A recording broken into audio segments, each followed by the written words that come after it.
Como é que é, pessoal? Muito bem-vindos mais uma vez ao canal do TonidoCapri. Eu estou aqui, vocês aí. Bem, já sabem, quem é inscrito no canal é partilhar, dar aquele like, muito importante. Quem não é inscrito, é subscrever, carregar no sininho para receber as notificações e partilhar também. Já sabem, ainda no link de reprodução de vídeos, está aí um linkzinho para vocês irem ver os episódios anteriores. E também mais dois links, um para o Ruben Boica, para vocês irem dar lá uma ajuda ao rapaz, subscrevem o canal dele e dão aquele like. E o Dean Gamer, que é uma grande máquina, um puto de 13 anos, que fez agora o canal no YouTube, é muito Fortnite, ok? É Fortnite. Vamos lá dar-lhe uma ajuda também, está bem? Bem, conforme o prometido, eu vou tentar fazer-vos aqui as gravações das mini-reportagens.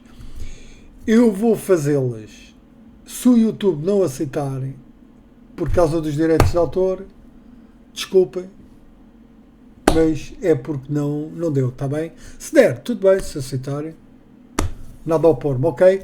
Vamos então a isto.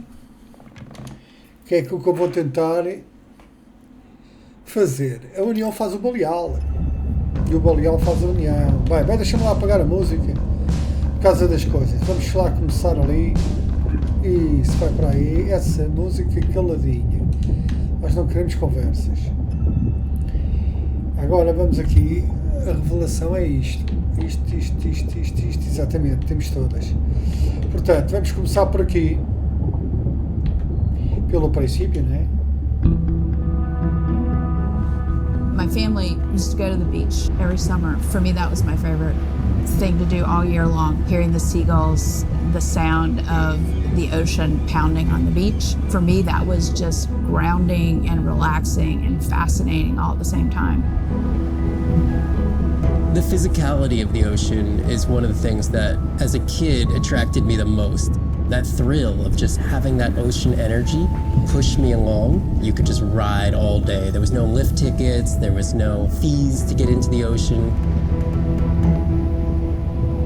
When I describe to people what it's like to dive on a coral reef, they're like, oh, I never thought about that. They've never had a shark swim right beside them. Look them in the eye and give them a little fright for a second before they realize that the shark just wonders what I'm doing, just like I wonder what the shark is doing. I started free diving. So when I think of diving, I really think of free diving. Like this is what whales do, right? Take a big breath of air and they hold that oxygen inside their body. This ability to free dive down to where the scuba divers were, swim around and come back up, was just so free, nothing on, no equipment. I just love that. It made me feel like a fish.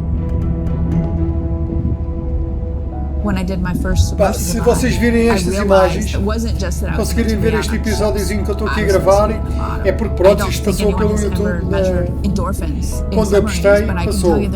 Mostrem aos vossos putos, que já sabem ler ou não sabem ler, e vocês, isto é bonito. E é didático, penso que seja giro, para estarem em família pelo menos a ver, isto é curto também, minuto e meio, 2, by this feeling of there's so much I don't know about the world, and you're stimulated to figure out how this all works together. I'm a marine biologist. I'm someone who studies the ocean from as many angles as I can. When my kids ask me what I do for a living, I tell them that I'm an explorer. I'm an aquanaut. I dive down to the bottom of the ocean and I see things that people have never seen before. How lucky am I to be able to share this amazing habitat with the rest of the world? As a child, I had no idea how important the ocean is. That the great majority of life on Earth is in the sea. That the greatest diversity of life is in the sea. My name is Sylvia Earle. I'm a scientist, an oceanographer, an ocean explorer. I've spent years at sea aboard ships and thousands of hours under the sea. I've seen things others have not. If others could see what I've witnessed, they would know how much the ocean has changed, and they would know why caring for the ocean matters to everyone, everywhere. The ocean is Earth's life support system, generating most of the oxygen in the atmosphere, capturing much of the carbon dioxide produced by human actions. The ocean is the planet's living blue heart. Every creature has a story, Every one, whether you're looking at a little crab or a starfish or a shark. If people stayed on the shore, never got underwater, how would we ever know that fish, they have communities, they have faces? Their importance as fellow citizens, as cultures, as amazing creatures that we can learn from. There's a lot of water we now know elsewhere in the solar system and elsewhere in space. But to have a liquid ocean with frozen polar areas, it's taken 4.5 billion years to shape the world in a way that is favorable to humankind. It's taken us about 4.5 decades to significantly unravel systems. No ocean, no life. No ocean, no us. My name is Shane Garrow, and I'm the founder of the Dominica Sperm Whale Project. I've been following the lives of sperm whale families in the Caribbean Sea based off the beautiful nature island of Dominica. I've had the sort of greatest honor to spend thousands of hours in the company of the sperm whale families. And over the last 15 years, we've come to know 30 different families. We know about 10 of those personally. My research focuses mostly on the connection between these families' lives and what they say to each other, and how they succeed in the ocean by living in these small families. They live these rich and complex lives in part of the ocean that we find difficult to even explore. Sperm whale society is matrilineal, meaning it's grandmothers and daughters that will live together for life.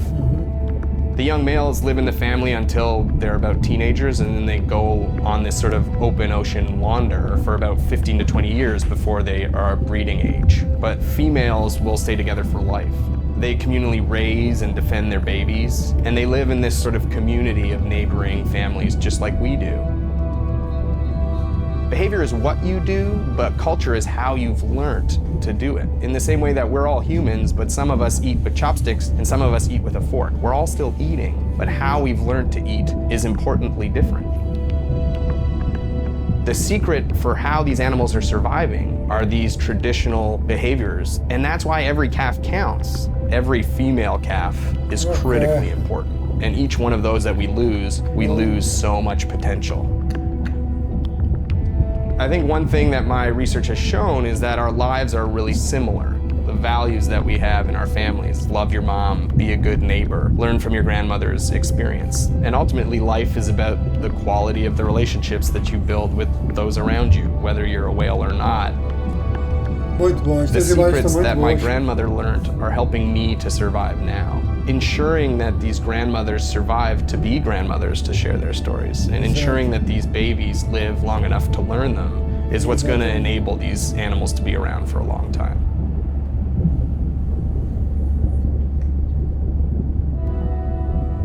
It's a big ocean. You got to be able to see what's worth spending your time on. When I'm down there in a submarine and I'm seeing all these animals, it's always about which one of these is new, which one of these has not been seen before to science. Why did these animals come here as opposed to there, and where are they going? There are really tangible things that we can do now to start answering some of these questions, but as the technology develops, we can become more and more and more and more sophisticated. Technology is emerging on all fronts. We're using all this side-scan sonar and hydrophones to map things out. We can use these sound underwater surveillance systems to actually track whales and see them move all around the ocean. There's a new field called environmental DNA, where you just look at the sloughed off cells that are in the water to know who is there. Oh, the whale shark was just here. Can we follow it? And you sniff the trail of the whale shark's DNA. How am I going to understand a shark if I'm thinking like an old world primate? We're totally different. It took me several years to look at the eyes, to look at the hardware, to measure the light, and to build the camera so we could get all these hints into how that shark might be seeing the world. Because it's like a detective story. Exatamente. Detective.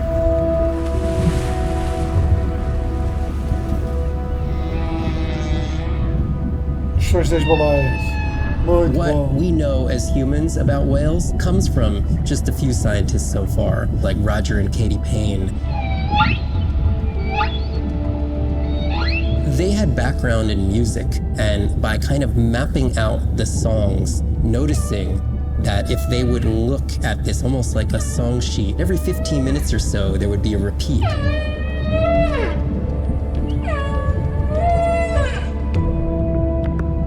Only male humpbacks sing, but the function of their song is still mysterious. The general belief is that whale songs serve the same purposes that bird songs do, as ways for males to advertise for mates and to challenge rivals. But why they change their songs is still unknown. Taking that information from whales and passing that to us humans was one of the most transformative pieces of narrative to feed the Save the Whale movement and maybe save some whales from extinction. These animals are sharing this world that might have been millions of years going on in their world, and suddenly, for the first time, we, as humans, are tuning in.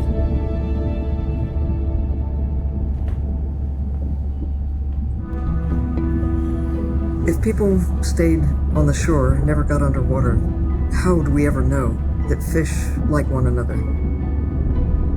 When you see fish interact with other creatures, like the octopus and the grouper who go fishing together, they communicate in ways that we don't know what they're saying, but they know what they're saying. They've been on the earth for hundreds of millions of years. They've had a long time to figure out these close relationships. Sharks actually might prey on dolphins in a natural setting, but when they are presented with a bait ball, then they work together for this common goal to feed on the fish. Caçam todos em grupo, exatamente. Very large bait balls spread over probably half the size of a football field. We had mobula, we had dolphins, the bait was shifting everywhere, animals were coming in, moving out, just moving so quickly. So we have some orcas around the bowl and also under. So everybody works together as a team, herding the fish. Males, female, everybody is doing this, and they will eventually share the stunned fish afterwards, which is pretty amazing to see. There is no competition, so everybody's working together and everybody is sharing the prey afterwards. It really takes a long time being in there, watching the same species of fish to figure out these really interesting things that they're doing. So I think that there's probably a lot of really interesting behaviours out there that we haven't even discovered yet.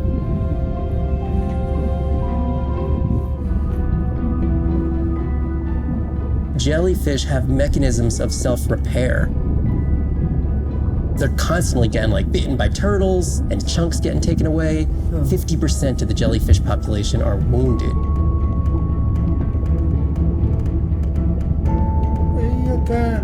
So they've gone through 500 million years living, persisting in the ocean in simplicity, and they've come up with some remarkable ways of living. There's something called the immortal jellyfish and how they age, aging in reverse, which we're just beginning to understand, where they get old and then degenerate back into a youth again. In understanding the gene pathways and how this happens, this could look at, humans. We don't have this capacity to age in reverse. It's like Benjamin Button, and it's here. And it just takes the kind of focus and dedication to look at that jellyfish and to grow that jellyfish and to figure out how to use the best available scientific tools to get at this question. It's just about kind of looking super deeply and letting the secrets unfold.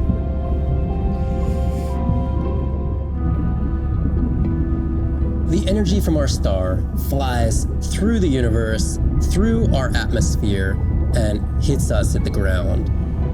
But now, when we go underwater, the ocean properties of water are like pure blue filter.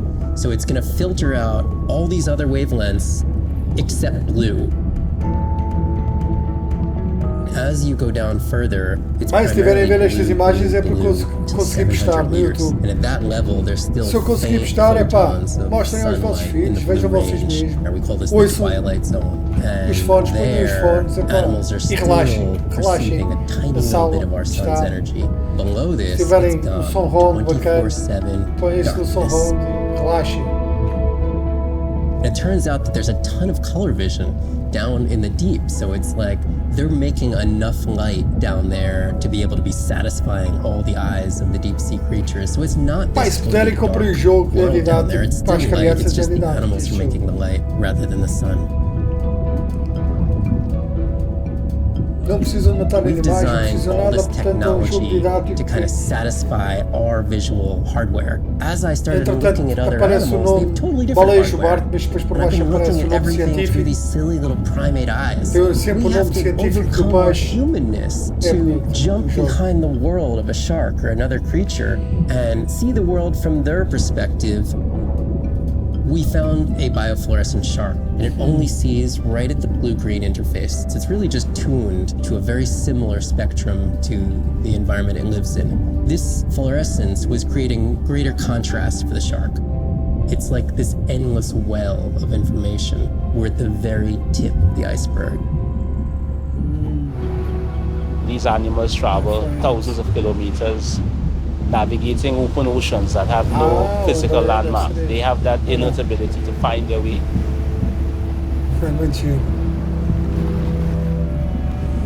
They're only sharing our beach for a short point in time, but they need protection because man has brought an ancient species to near extinction.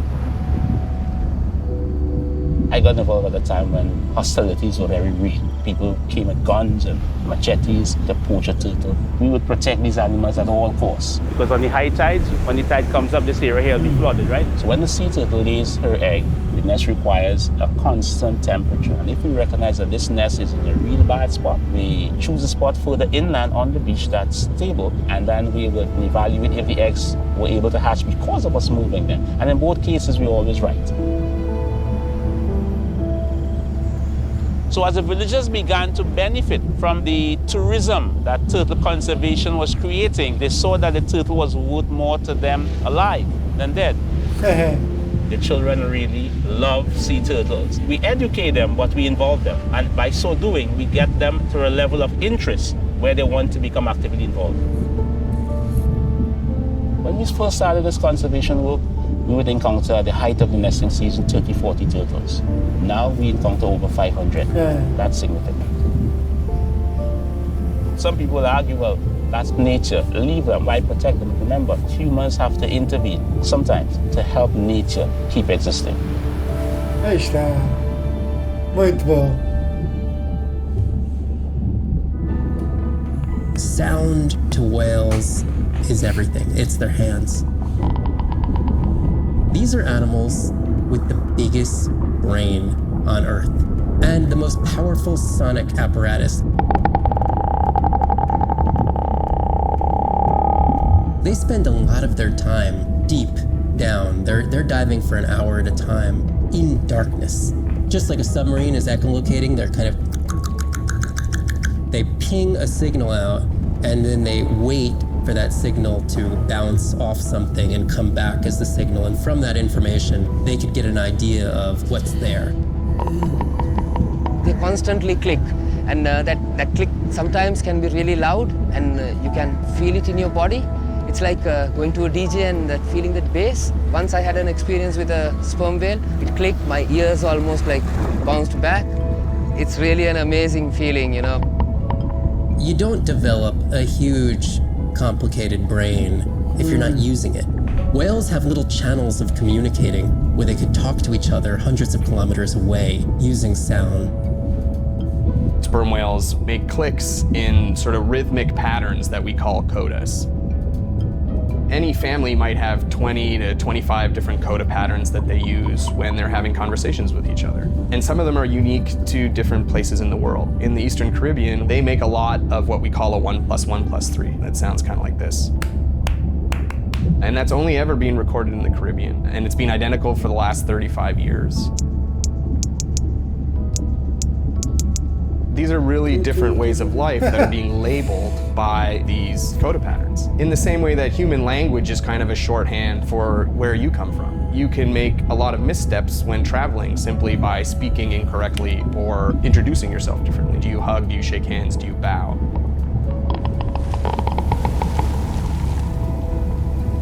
And a growing concern has to do with the noise that we're putting into the ocean. Everything we do impacts everything they're doing. The sound is causing high levels of stress in animals like this. No one wants to live at a rock concert. You can imagine trying to have your home inside an arena while some metal band is playing. And that's increasingly what the ocean feels like.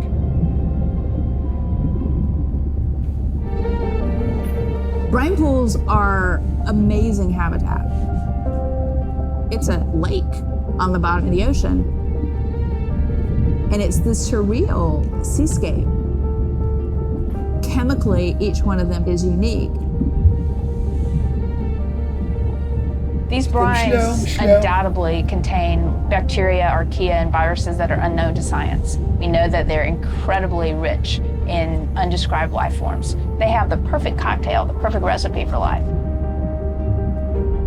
These sites aren't just salty, they can be violent, characterized by eruptions and incredibly unstable conditions. So to live in them, you have to not only be hardy, but you have to be able to endure constantly changing conditions because not one day is the same. The organisms that live there, they undergo a constant biological warfare with each other to dominate the environment, to survive in the system. The biochemicals that they produce to do that biological warfare are applicable to curing diseases like cancer, Alzheimer's. They produce antibiotics and antivirals that can also be used to improve human health. And we drop targets as we go, so we know exactly where we sample. Exploring these habitats is absolutely necessary because the metabolic potential there has the capacity to change the way we think about medicine, to change the way we think about antibiotics, based on our knowledge that we gain from studying these incredible environments. Merece o likezão e... Imagine if I was sent in to go study the Mona Lisa and I come in with a pair of snippers and I'm like, I'm going to need to cut this baby up a little bit to see what kind of chemical composition is going on there. Like, you wouldn't do that, right? We don't have to kill these animals. We don't have to kill to understand.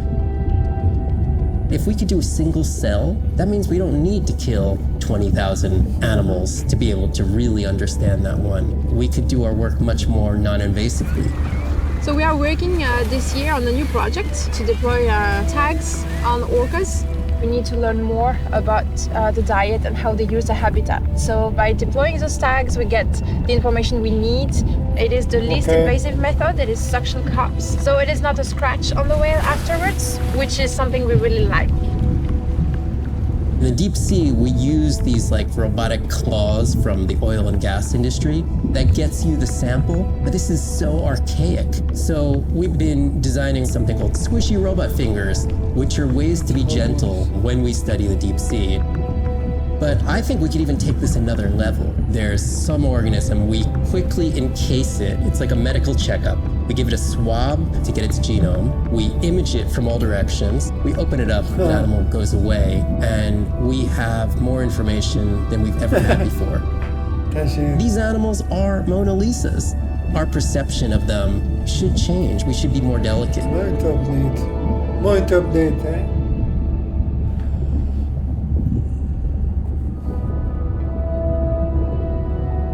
Hydrothermal vents are located on the seabed, often in deep water, but sometimes in shallower water. And they form in areas where new oceanic crust is being formed. You can have 400-degree water here and 2-degree water over here. It's an accelerometer for chemistry, and you can form organic compounds in the absence of biology. Everybody's interested in vents because of the metals, including humans. But the metals are sort of the nuclei for life. When you think about what's required for life, you've got to have an energy source, you've got to have a system that's able to utilize that energy source. And the organisms sort of co-evolve with the rock. And in my mind, that's probably how life originated. There are reservoirs of precious metals in the deep sea. We do have societal needs for precious metals. It's very short-sighted and dangerous to exploit resources in ecosystems that we don't truly understand how those ecosystems function. Deep sea mining is when people go out and extract minerals from the seafloor. Que era aquilo que eles estavam a fazer, minerar, que a gente viu no jogo. People do this because a lot of the minerals that we have on land are actually being depleted, like copper and zinc. So we're looking to the ocean to get those minerals. We want these minerals for solar panels primarily, and we want them for cell phone boards.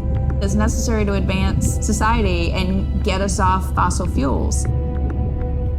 We simply have no idea about the environmental consequences of a lot of these actions that we're taking in the deep sea. We have tended to go for the quick benefit and we'll deal with the consequences later. Well, I think that has caught up with us.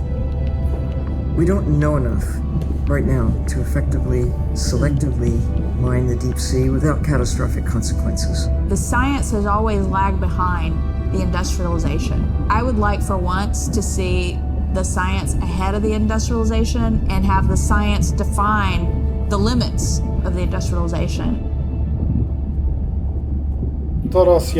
I study things that are beyond their wildest imaginations, and that I see things that are brand new to science and to people and to humanity every day.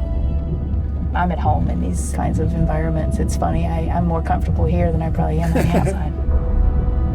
It wasn't just that I was meant to be out on ships. I was supposed to be in the bottom. I was supposed to be in the deep water. I was supposed to be doing those things that nobody had ever done before. It completes who I am.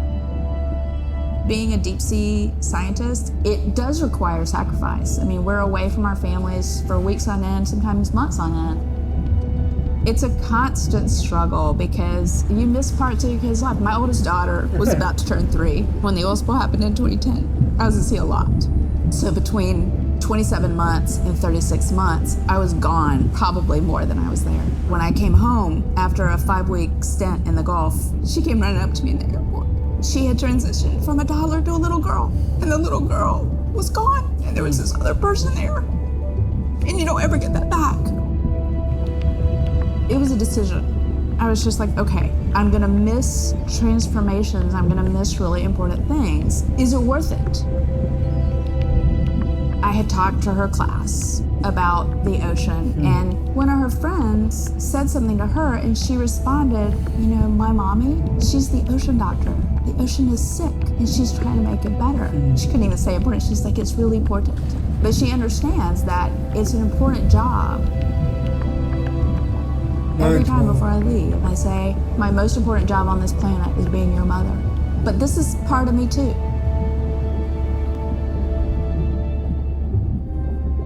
Too big to fail. We're burdened from a time when we thought the ocean was too big to fail. You can't take anything for granted. Even though the ocean is so big, it is sensitive. The oceans are the kidneys of the earth. They recycle material and filter it out. Most people don't know that. They're not aware. They see the ocean as a sewer that they can dump anything into, and it's out of sight, out of mind. Nothing is out of sight, out of mind on this planet. Everything is connected. We are absolutely in this mix of biogeochemistry, and our role so far has been consumptive and destructive. If we are to continue to have a planet that works, we have to heal the harm we've caused. What's the worst case scenario if we deny that the climate is changing, but actually it is, and we do nothing? Then billions of people's lives will be directly affected just by sea level rise alone, let alone the other effects of climate change. So it's not about who's right, it's about the consequences of being wrong in the decision that we make right now. Educating everybody from school children, fishermen, tourists, if we can manage to do that, we have a very good future and we can gain a lot from the ocean. If we could establish the foundation for interspecies communication, we can make first contact. And that's where I hope the future goes. Because what we really want is curious, conscientious, and a self-correcting population. You changing can affect all the people around you. To walk instead of drive, to buy a hybrid, to ride a bicycle, to not use single-use plastic. Imagine if everybody did that. The effect would be tremendous. We do have the power of choice about what we eat, what we wear, how we travel, all the things that we do in an everyday way, times 7 billion, will make all the difference in the world. We must protect the ocean as if our lives depend on it, because they do. And so, Nadir, hatch secure, life support running, and we are ready for the water. Oh, yes. Let's look at the length of that thing. He is wider than the sub. Is long. No one has dived to 1,000 meters in Antarctica. My depth, 1,000 meters on bottom, over. As a scientist, I can tell you we discover something new every time we go out. That's been my drive, to discover things, to uncover mysteries that we can then solve. We're on a new frontier of ocean exploration that will bring out the explorer in all of us. We're partnering with the Ocean X initiative to build a mind-blowing platform for exploration. A research vessel that's a one-of-a-kind ocean conservation and media platform to explore the world's oceans in ways that were never before possible, to create one big wave for the oceans. I think it's really exciting. There's still a massive part of this planet we know nothing about. We need to make people understand what we do in the next 10 years is going to determine what the ocean looks like in 200 years' time.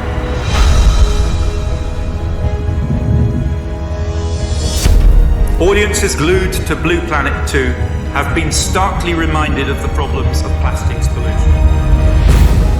50 years ago, Jacques Cousteau and the Calypso managed to capture our imagination. Somehow we lost that moment. We have to get back that personal connection to the sea. The greatest era of exploration is still ahead of us. Exploring the ocean can help provide a piece to the big puzzle.